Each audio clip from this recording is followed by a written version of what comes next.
नमस्कार, मैं डॉक्टर राजेश कुमार। अपने इस व्याख्यान में हम आधुनिक काल की परिस्थितियों का अध्ययन करेंगे। इस व्याख्यान का उद्देश्य आपको आधुनिक काल की राजनीतिक, सामाजिक, सांस्कृतिक, आर्थिक एवं साहित्यिक परिस्थितियों एवं परिवेश से अवगत कराना है, ताकि आप आधुनिक काल के साहित्य को समझने में सक्षम हो सकें और उस साहित्य के पीछे पृष्ठभूमि के रूप में क्या परिवेश और परिस्थितियाँ थी, उसे आप अच्छी तरह जान सकें। तो हिंदी साहित्य का जो आधुनिक काल है, इसकी शुरुआत हम 1850 से मानते हैं। तो इस काल की परिस्थितियों पर हम एक नज़र डालते हैं। सबसे पहले हम राजनीतिक परिस्थितियाँ देखते हैं। तो इससे हम इस समय से थोड़ा सा पीछे जाकर जब हम देखते हैं तो ईस्ट इंडिया कंपनी जो 1600 ईस्वी में भारत में जिसकी स्थापना हुई थी, व्यापार के उद्देश्य से जो आई थी, वह धीरे धीरे एक राजनीतिक शक्ति के रूप में उभरने लगी थी।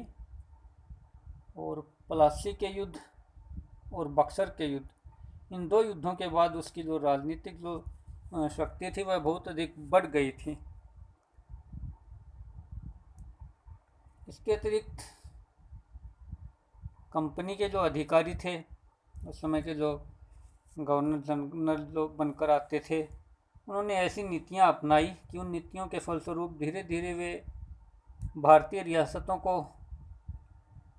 अपने अधीन करते गए और ईस्ट इंडिया कंपनी का साम्राज्य फैलता गया। जैसे लेप्स की नीति और सहायक संधि, ये दो इस प्रकार की उनकी प्रमुख नीतियां हैं। धीरे धीरे हम देखते हैं कि 1850 तक आते आते लगभग संपूर्ण भारत पर ईस्ट इंडिया कंपनी अपना आधिपत्य जमा चुकी थी। उसका जो शोषण है वह शुरू हो चुका था। इसी के परिणाम स्वरूप सन 1857 में सैनिकों ने, देशी राजाओं ने और आम जनता ने भी एकजुट होकर अंग्रेज़ों के विरुद्ध एक विद्रोह किया, जिसे प्रथम स्वतंत्रता संग्राम का नाम भी दिया जाता है, जो 1857 का विद्रोह कहलाता है। इस 1857 के विद्रोह का काफ़ी सशक्त प्रभाव पड़ा देश की सभी प्रकार की परिस्थितियों पर। सामाजिक, राजनीतिक, आर्थिक सभी परिस्थितियों को इन्होंने प्रभावित किया। राजनीतिक दृष्टि से 1857 के विद्रोह के बाद से ईस्ट इंडिया कंपनी का शासन है वह समाप्त हो गया और भारत है वो सीधा ही ब्रिटिश साम्राज्य का उपनिवेश बन गया। भारत की जो शासन की बागडोर है वह सीधी ब्रिटिश के साम्राज्य के हाथों में चली गई। फिर उन्होंने उसके बाद अनेक एक एक करके कुछ भारतीयों को अपनी तरफ से कुछ रियायतें या कुछ ऐसे भारत अधिनियम पास किए जिनसे थोड़ा सा अंग्रेज़ों की दृष्टि में या साम्राज्य की दृष्टि में, जिससे भारतीयों को कुछ रियायत मिले या उनका कुछ भला हो ना। तो इन्हीं अधिनियमों के तहत उन्होंने आर्थिक, शैक्षणिक, प्रशासनिक नीतियों में अपना कुछ परिवर्तन किया। धीरे धीरे बेशक ये कुछ थोड़ा बहुत परिवर्तन हुआ। ईस्ट इंडिया कंपनी का शासन समाप्त होकर ब्रिटिश के साम्राज्य का शासन यहाँ शुरू हो गया, लेकिन भारतीयों में एक जो विद्रोह की भावना और एक राजनीतिक चेतना, स्वतंत्रता की चेतना धीरे धीरे उद्भूत होने लगी थी। धीरे धीरे वो जागृत हो रहे थे भारतीय, और इसी भावनाओं को देखते हुए 1885 में एक अंग्रेज एओ ह्यूम ने भारतीय राष्ट्रीय कांग्रेस की स्थापना की। इस उद्देश्य से स्थापना की कि भारतीयों का जो भी विरोध है या इनकी जो असंतोष है वह एक राजनीतिक मंच के माध्यम से, कांग्रेस एक ऐसा मंच बने, उस मंच के माध्यम से इनका विद्रोह वो निकलता रहे। यानी एक सेफ्टी वाल्व के रूप में उन्होंने कांग्रेस की स्थापना की थी। इसके बाद धीरे धीरे भारतीयों उन्हें इस कांग्रेस के जो सदस्य बनते गए, उन्होंने कांग्रेस का जो कार्यक्रम था उसकी जो मांगें होती थी उनमें धीरे धीरे परिवर्तन आता गया। शुरू में ये बस प्रार्थना पत्र भेजने का काम करते थे या सरकार से बस उसकी कृपा दृष्टि चाहते थे, उसके फलस्वरूप इन्हें कुछ मिल जाए, इतना ही इनका बस एक उद्देश्य होता था। धीरे धीरे ये उद्देश्य बदलता गया और इसके साथ साथ अंतर्राष्ट्रीय स्तर पर भी, अंतर्राष्ट्रीय परिवेश में भी कुछ ऐसी घटनाएं घटी जिनसे भारतीयों को भी स्वतंत्रता प्राप्ति के लिए एक उनकी भी मानसिकता बनी और वो भी तैयार होने लगे।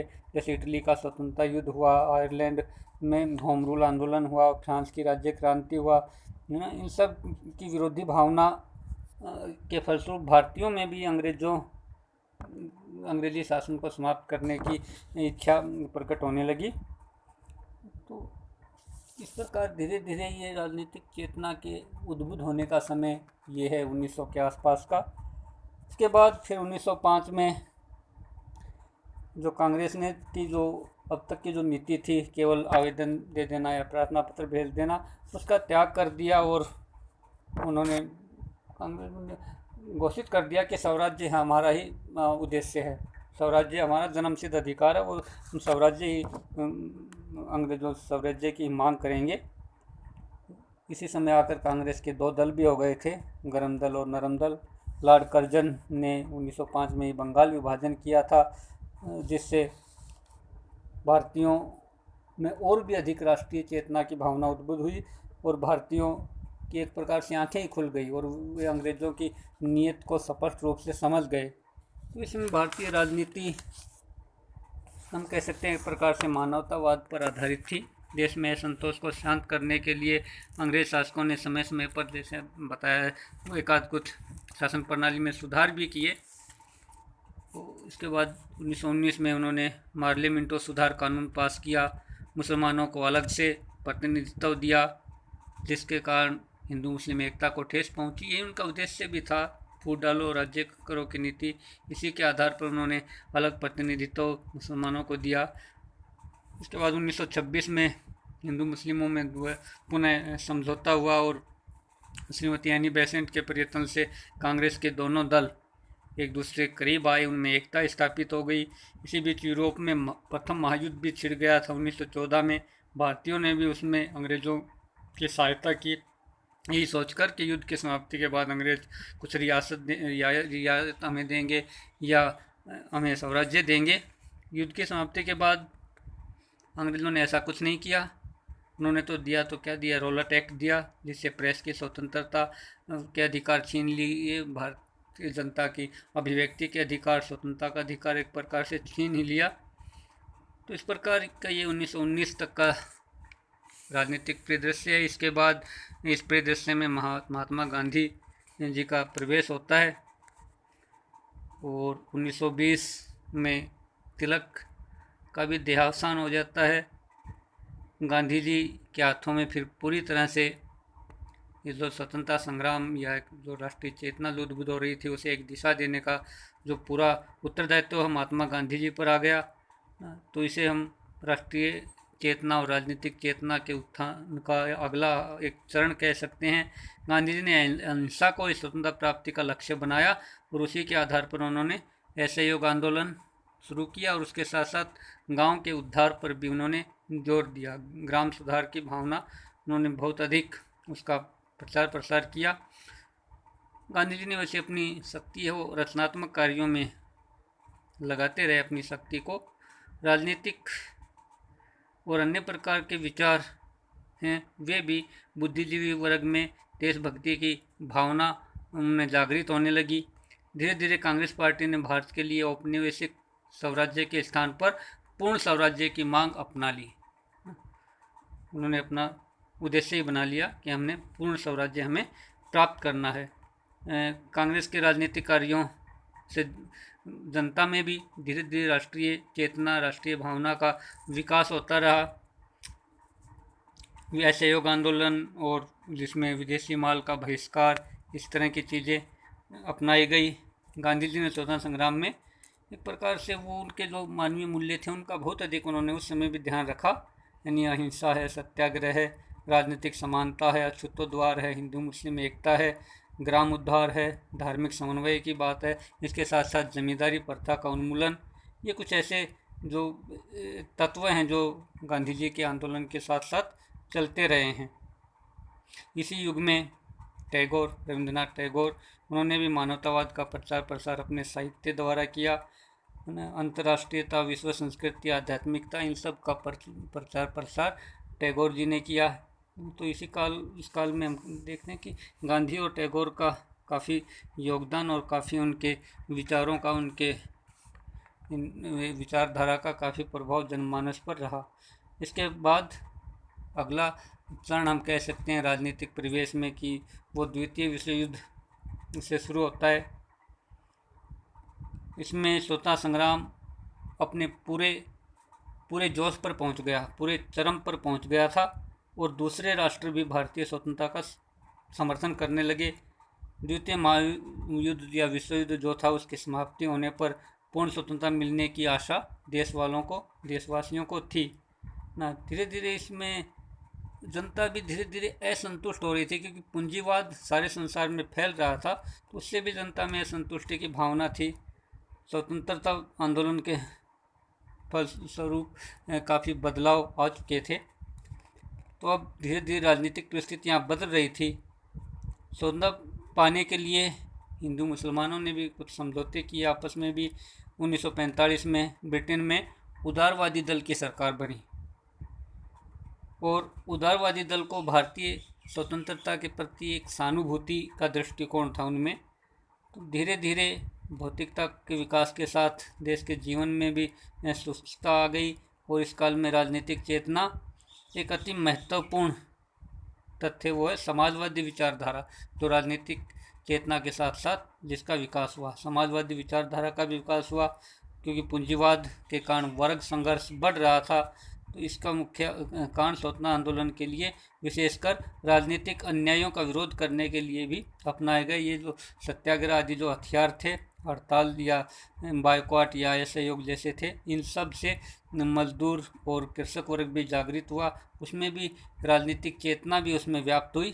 तो इस काल की इस प्रकार ये जो सारी एक विचारधारा रही और धीरे धीरे फिर भारत अपनी स्वतंत्रता की तरफ बढ़ा और 15 अगस्त 1947 को भारत स्वतंत्र बना और साथ ही भारत विभाजन हो गया, पाकिस्तान अलग बना दिया गया। स्वतंत्रता के पश्चात हमारे राजनीतिक परिवेश बदला।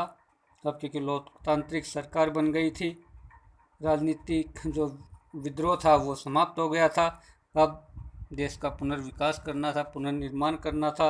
अब जो राष्ट्रीय एकता है उसके साथ साथ अंतर्राष्ट्रीयता के विकास का समय भी आ गया था। नेहरू जी ने एक प्रकार से पंचशील का सिद्धांत दिया और एक शांति का संदेश उन्होंने पूरे संसार को दिया। इसके साथ साथ भारतीयों में जो एक स्वतंत्रता प्राप्ति के प्रति बड़ी जो ललक थी और वे चाहते थे कि उनके जो सपने थे कि स्वतंत्रता प्राप्ति के बाद क्या कुछ होगा, देश में विकास हो जाएगा, सब खुशहाल हो जाएंगे, ऐसा कुछ हुआ नहीं।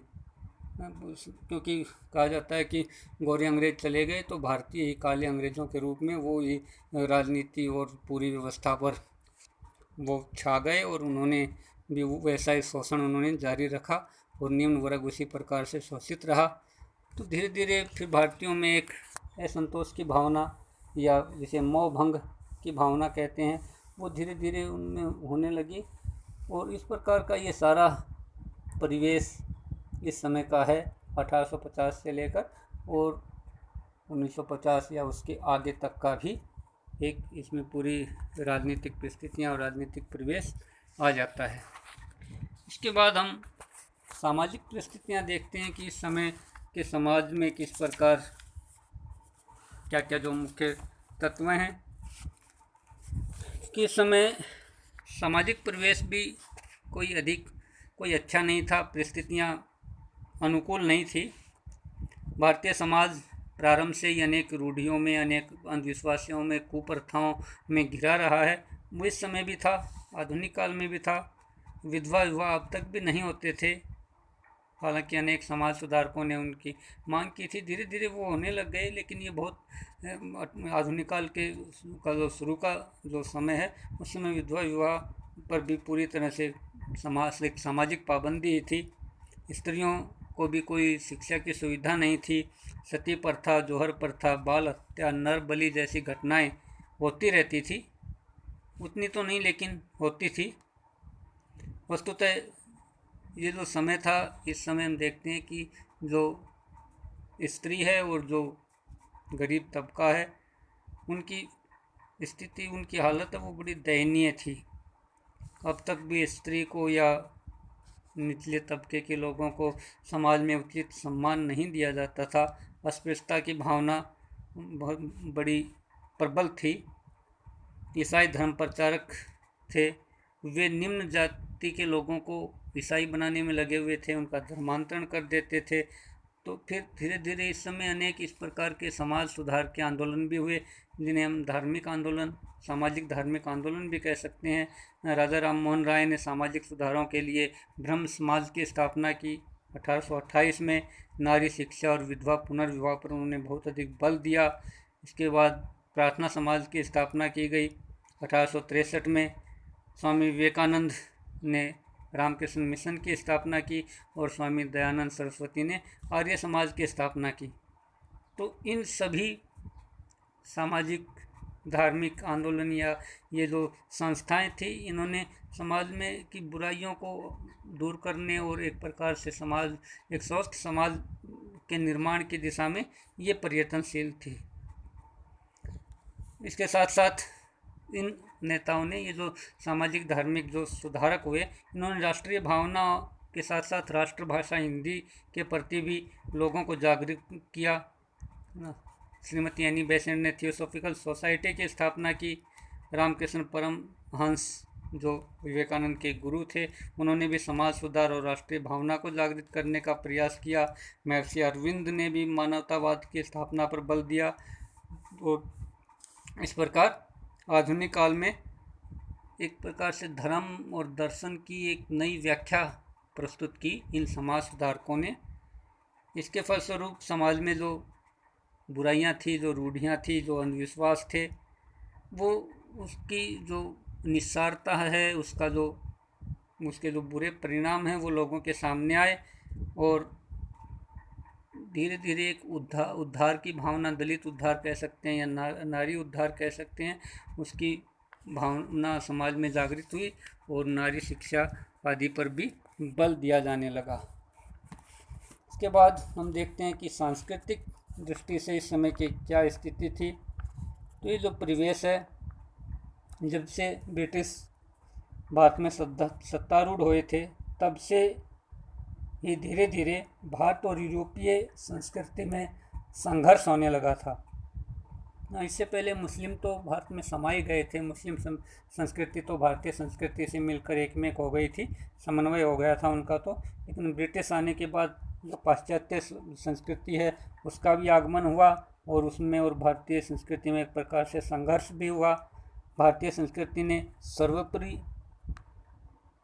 अपने आप को माना है और इसीलिए पाश्चात्य संस्कृति के लगभग सभी पक्षों का भारतीय संस्कृति ने विरोध किया, किंतु ये विरोध ज़्यादा सफल न हो सका और भारतीय संस्कृति भी पाश्चात्य संस्कृति के अनुरूप धीरे धीरे बदलती रही। एक संक्रमणशील अवस्था, परिवर्तनशील अवस्था जारी रही।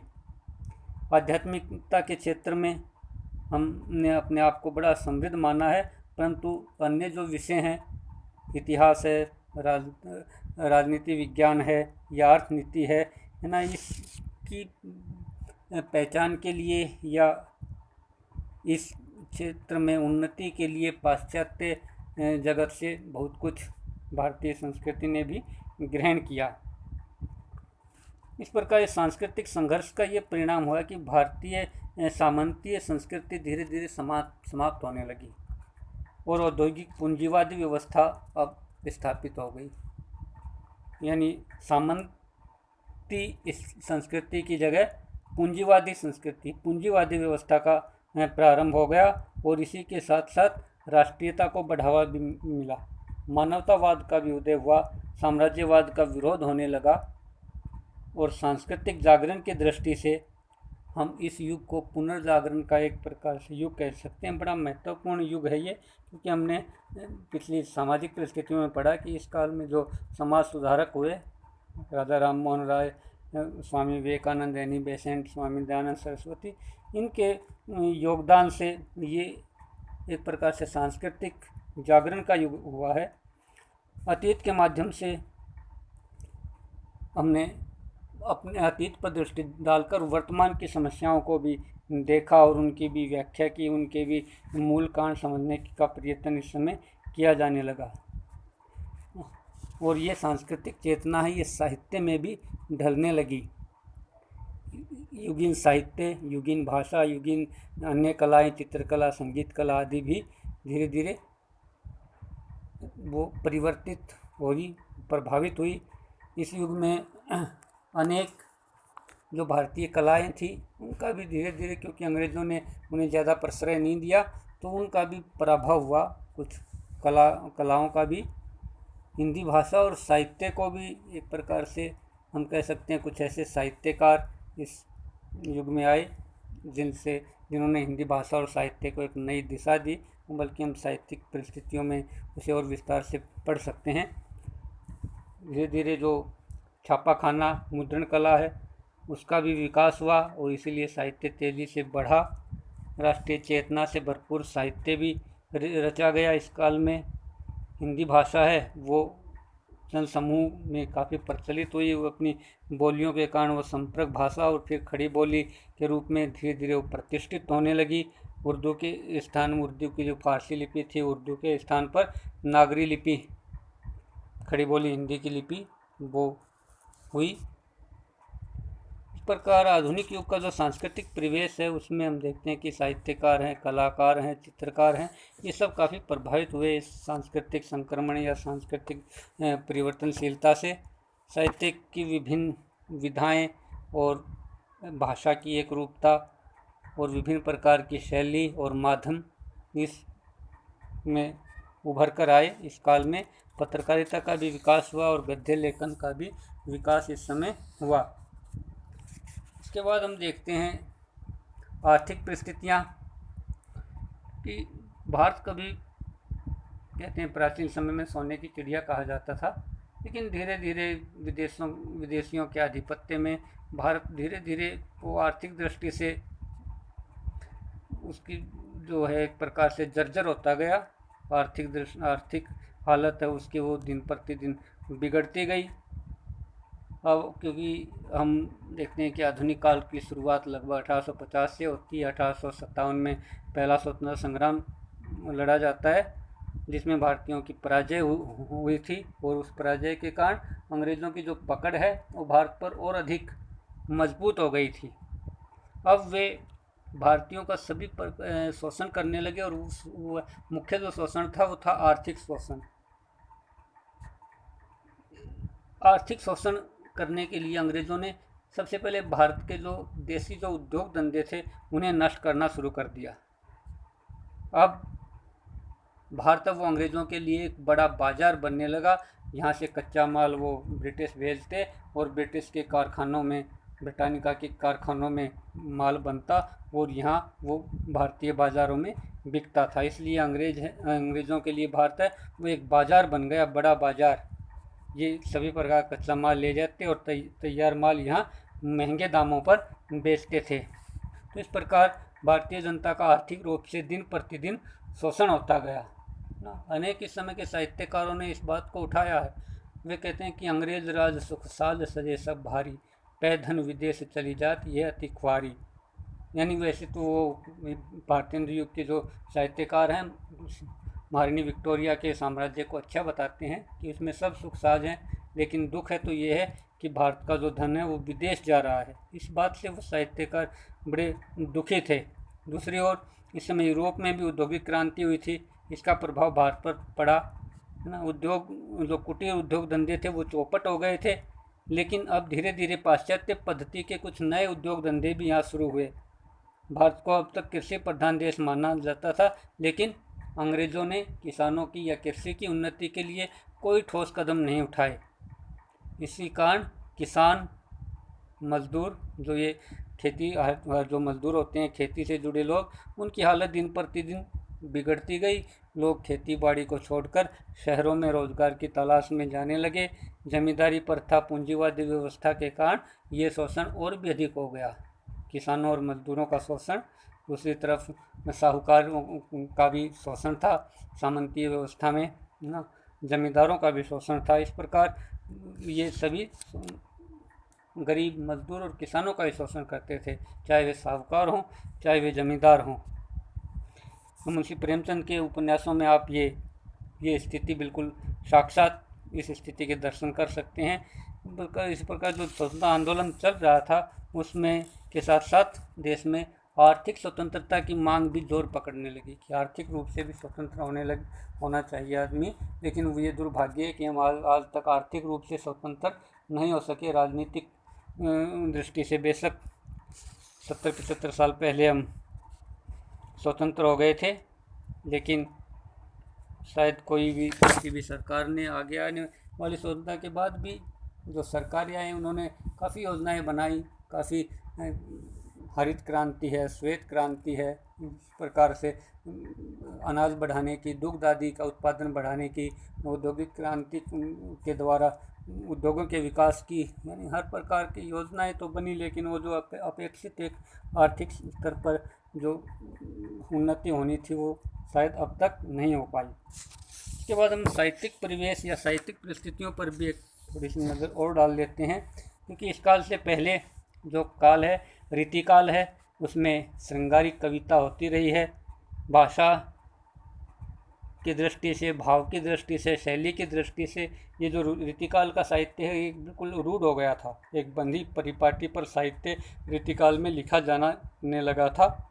लेकिन आधुनिक काल में ये विभिन्न प्रकार के जो समाज सुधार आंदोलन हुए या राजनीतिक चेतना हुई या आर्थिक शोषण जो लोगों का हो रहा था, उस सभी के परिणाम स्वरूप साहित्य में भी एक नई चेतना आई। इस चेतना ने साहित्यकारों को बहुत अधिक प्रभावित किया। तो इसलिए भारतेंदु युग के जो साहित्यकार हैं उन्होंने नवीन प्रवृत्तियाँ अपनाई साहित्य में। इस समय के जो कवि हैं उनकी कविताओं में राष्ट्रीय चेतना की भावना, सामाजिक सुधार की भावना, ये हमें विशेष रूप से देखने को मिलती हैं।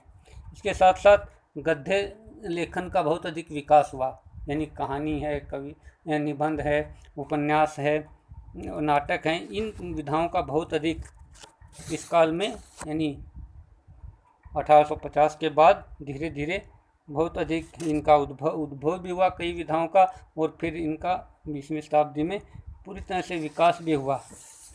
द्विवेदी युग, भारतेंदु युग के बाद द्विवेदी युग हम काव्य के क्षेत्र में कहते हैं। उसके बाद छायावाद है, प्रगतिवाद, प्रयोगवाद, नई कविता, इनमें धीरे धीरे अच्छा साहित्य लिखा जाता रहा।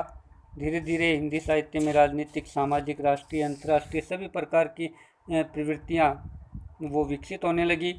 इसी कारण आधुनिक काल का साहित्य है ये एक बहुमुखी साहित्य, यानी विभिन्न क्षेत्रों का इसमें हमें अंकन मिलता है, विभिन्न क्षेत्रों का इसमें हमें प्रतिनिधित्व मिलता है। विभिन्न बहुमुखी साहित्य यानी इसमें विभिन्न प्रकार के लोगों की भावनाएं, विभिन्न प्रकार के की संस्कृति का प्रतिनिधित्व ना इस साहित्य में मिलता है ना। तो हम कह सकते हैं कि इस प्रकार ये आधुनिक काल एक का जो साहित्य है वो रीतिकालीन साहित्य से काफ़ी परिवर्तनशील हुआ, यानी उससे काफ़ी बदला हुआ साहित्य है। भाषा की दृष्टि से भी खड़ी बोली हिंदी को, गद्य की भाषा भारतेंदु युग से ही वो बनने लगी थी, और द्विवेदी युग में आकर फिर कविता की काव्य की भाषा भी अब तक जो ब्रज भाषा रही उसके स्थान पर खड़ी बोली द्विवेदी युग में आकर धीरे धीरे काव्य की भाषा बन गई। तो इस प्रकार ये इस युग की राजनीतिक, सामाजिक, सांस्कृतिक, आर्थिक और साहित्यिक परिस्थितियाँ और परिवेश है। ये हमें इस युग के आधुनिक काल के साहित्य को समझने के लिए, साहित्यिक प्रवृत्तियों को समझने के लिए ये हमें इसका ज्ञान होना आवश्यक है, इसलिए इनका उल्लेख यहाँ किया गया है। इसके पश्चात इसमें और अधिक आप पढ़ना चाहें इस दिशा में तो ये कुछ साहित्य इतिहास के कुछ सहायक ग्रंथ हैं, इनकी आप सहायता ले सकते हैं। इसमें हिंदी साहित्य का इतिहास श्री राम स्कूल ने भी लिखा है, विजेंद्र स्नातक का भी है, साहित्यिक निबंध डॉक्टर गणपति चंद्र गुप्त और एक साहित्यिक निबंध के संपादक डॉक्टर रामसदन पांडे हैं। इसके साथ साथ हिंदी साहित्य डॉक्टर अशोक तिवारी द्वारा रचित है, और इसके साथ ही महर्षि दयानंद विश्वविद्यालय रोहतक के दूरस्थ जो शिक्षा निदेशालय है उसके द्वारा बनाए गए नोट्स भी इस हेतु काफ़ी उपयोगी हैं। धन्यवाद।